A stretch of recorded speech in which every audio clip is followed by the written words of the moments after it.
Hey, I'm leaving work early. I'm so hyped up. I couldn't stay there. After Carrie's live stream today with all the awesome carnivores, y'all, I could not stay there. I got to get out. Woo, it's hot out here. Oh, to tell y'all the truth, I'm having a little bit of anxiety. You see, I'm out of ribeye. And I'm trying to decide if I should go get some ribeye on the way home. And I'm thinking yes. You ever had any ribeye anxiety? Now that you're carnivore? Y'all, I eat so much ribeye that I feel like I need it every day. It's kind of bratty, really. Okay, but yeah. I think I need ribeye, and I definitely need more sardines.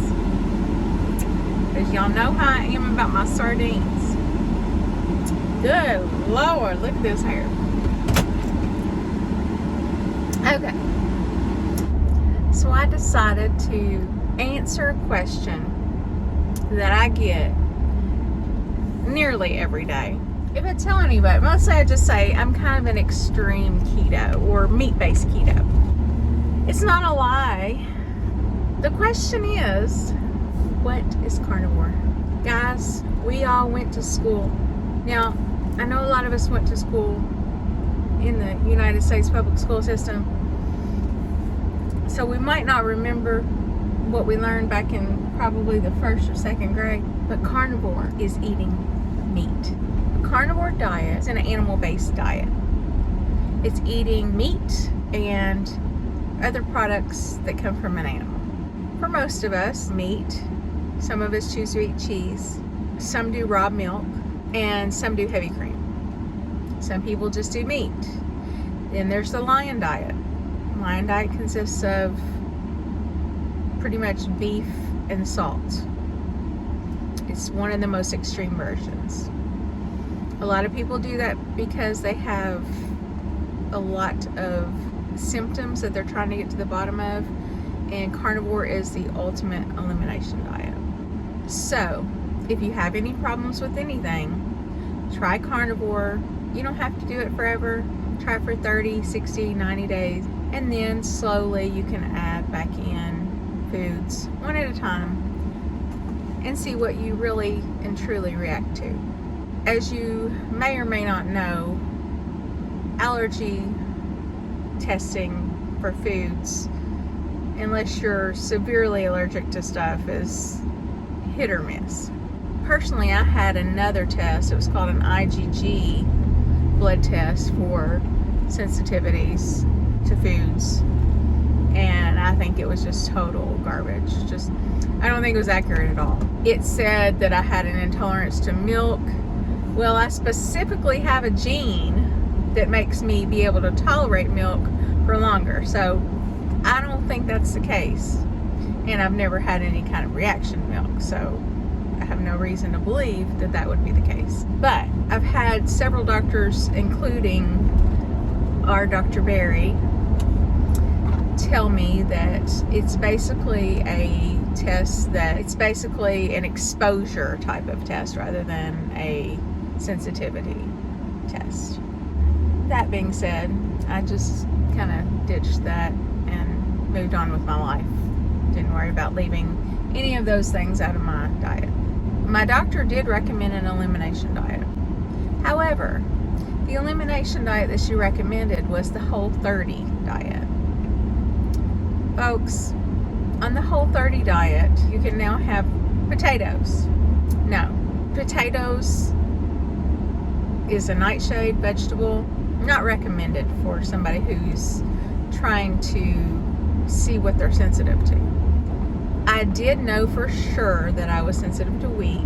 Wheat caused me horrible problems. Horrible bloating, gas, post-nasal drip, coughing. One time I ate some Dave's Killer Bread because I thought, oh, this is supposed to be really good bread, right?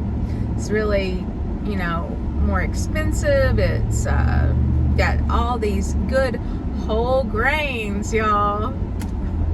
We got the whole grains. honey, Dave's Killer Bread about killed me. I ate Dave's Killer Bread and I was sick for a month after that.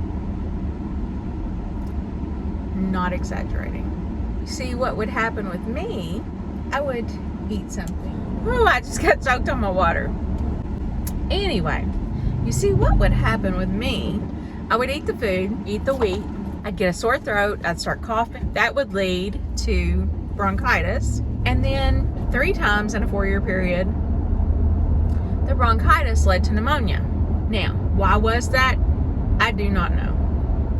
But I do know that's when I discovered my little immune deficiency. And I'm guessing that's why I was so susceptible to getting pneumonia. As a child, I got frequent bronchitis, but I don't believe it ever went into pneumonia that I'm aware of. Anyway, I made a right turn, y'all, so we're headed to the grocery store. I was supposed to go straight, but I want ribeye. So, that's how I discovered my wheat sensitivity. With the candida issue that I've had my whole life, and it getting worse as I get older, it seemed to have gotten worse. I am now to where I cannot feed that candida at all. If I give it any sugar, it takes off. So I cannot give it any real sugar. I cannot give it any glucose, sucrose, fructose, glucose, whatever. None of it. None. I can only eat I was pretty much limited to meat and vegetables, which I was perfectly fine with. But then I caught wind of the carnivore diet treating chronic candida. And since then I've been on a mission. It's been 90 days. 91 actually. So we're gonna see. Now, during my 90 days, I have had a few slip-ups. We're not gonna call them slip-ups. I did that shit on purpose. I ate fruit. Not just any kind of fruit, some low-carb berries, right? Like, who would think that would mess you up? And both times, almost immediately, I get a feeling in what I think is my eustachian tube. You know, the tube that goes from your ear canal down, drains back to the back of your throat. And it's almost like there's fluid back there. Like I can feel and hear fluid back there.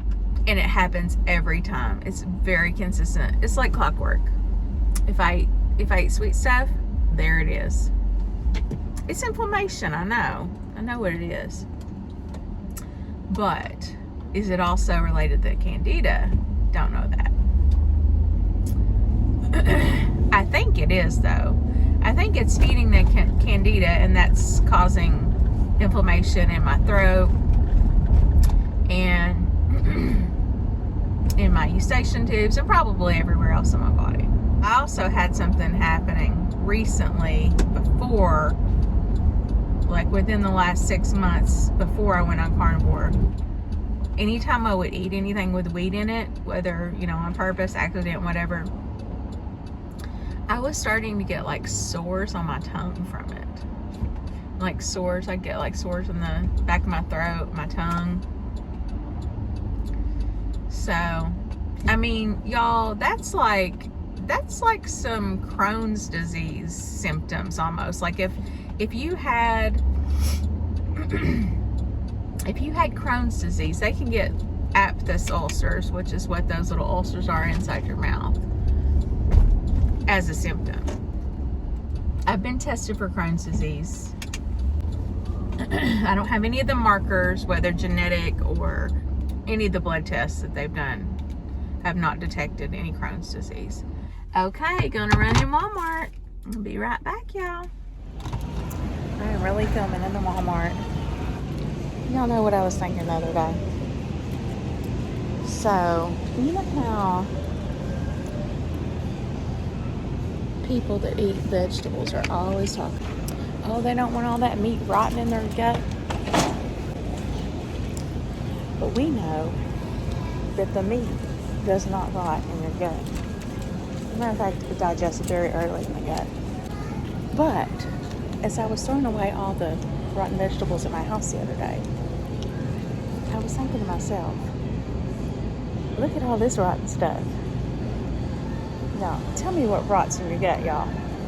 Because it ain't me. I think for some reason people forget that the stomach acid that we have in our stomachs can take care of any of that. Anything that goes in is going to get taken care of pretty much right away. Unless it's a vegetable, and then it's going to hang around for a while, come out the other end, you know. I feel like I should do something special for my 90-day. What do y'all think?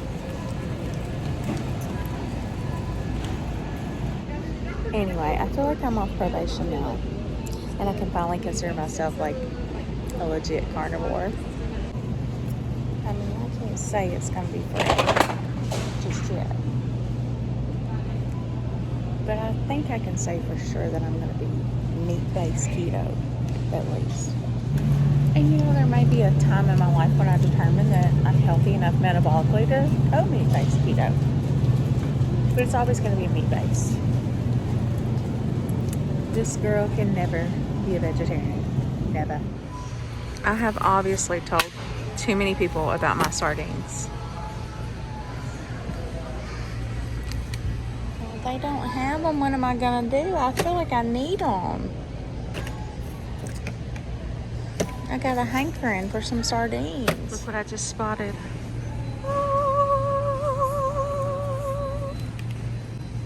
You can get them in oil or water, but Mama likes the oil. Yeah, I got me 10 of them. Got some Wagyu beef. 2 of those. Got a bunch of steak in my pan. Got these for a not so healthy snack. And some Walmart ribeyes. I don't know about that. I mean, a T-bone and some Walmart ribeyes. I don't know if I trust it, y'all, but we'll see. Y'all, I cannot be trusted in any kind of store. Not Walmart. Not the grocery store. Not Kroger. Not a farm store. I don't have a farm, by the way. Not a men's big and tall store. I could probably find something to buy there. I simply cannot be trusted. It's sad.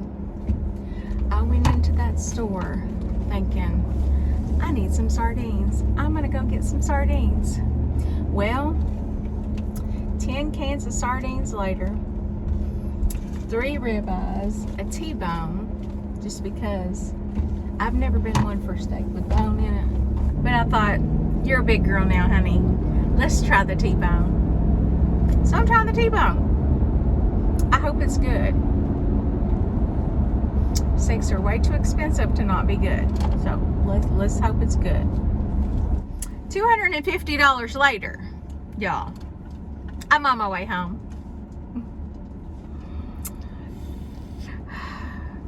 Sorry, babe. I can't help myself.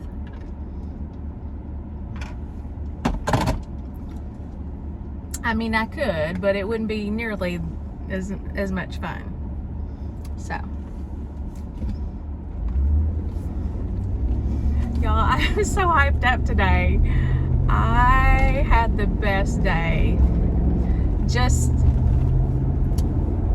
the live with Carrie, Homestead Hal, the whole crew, all the carnivores.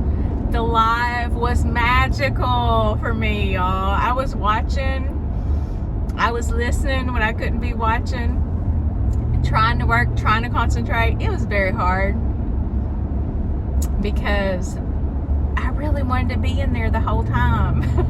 That would have been a little selfish, right? But no, I really wanted to be in there a lot more than just 30 minutes because it was such a magical time. Just the energy in that live, it's just amazing. Carnivores, we get this energy, and if you haven't done it, you don't understand. It's off it's off the chain. We're off the chain. We go, y'all. We go. And and carnivores, the carnivores I've met have been the nicest people. Like the nicest bunch of people on the freaking internet. People on the internet are not supposed to be nice, y'all. I mean, what happened to all the comments that I'm expecting in my YouTube videos about, you know, grandma being ugly and things like that? I'm not getting them. I go over to TikTok and they'll tear you up. But these carnivores, y'all, I think I know what it is. I think we're all a fairly positive group of people for the most part. And I think we're all around a certain age, you know what I'm saying? At least a certain age. We're all like, you know, I don't want to say we're all at least mid-40s, but there's a large percentage of us that are mid-40s. I heard 2 different 48s today while I was listening. And I'm 48, so, and I think once you get to this point in your life, you're just like, you're done with the BS. You're not trying to impress anybody. So we're just on here being ourselves, y'all. I mean, imagine the concept. Being yourself on the internet. In front of all of these people. I don't care. I don't care. I decided a few years ago that I was going to start trying to be myself everywhere I went. If I was at home, I'm always myself at home. If I was at work, I started a job 6 years ago. Well, I came back to a job. And when I came back, I was like, these people are either going to like me or they're not going to like me. But I ain't going to pretend for nobody. I am who I am. And I'm not going to change who I am. I'm not going to bend over backwards to pretend like I'm somebody that I'm not, you know. I'm goofy. I'm nerdy.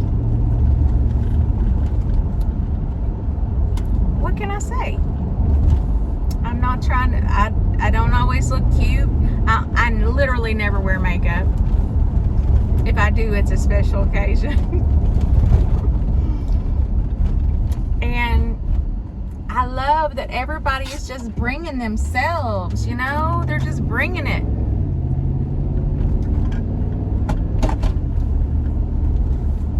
And by the way, carnivores do get zits on occasion.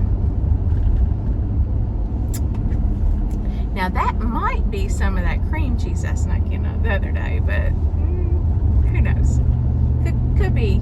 Could go either way. I don't know. Could be, could not be. Anywho, I am home. I'm going to go in here, fix me a ribeye, enjoy my fabulous weekend with my husband, try to swim a little bit before it gets too cold to swim. Because in Kentucky, after the kids go back to school, it's pretty much over. Anywho, y'all take care. Bye.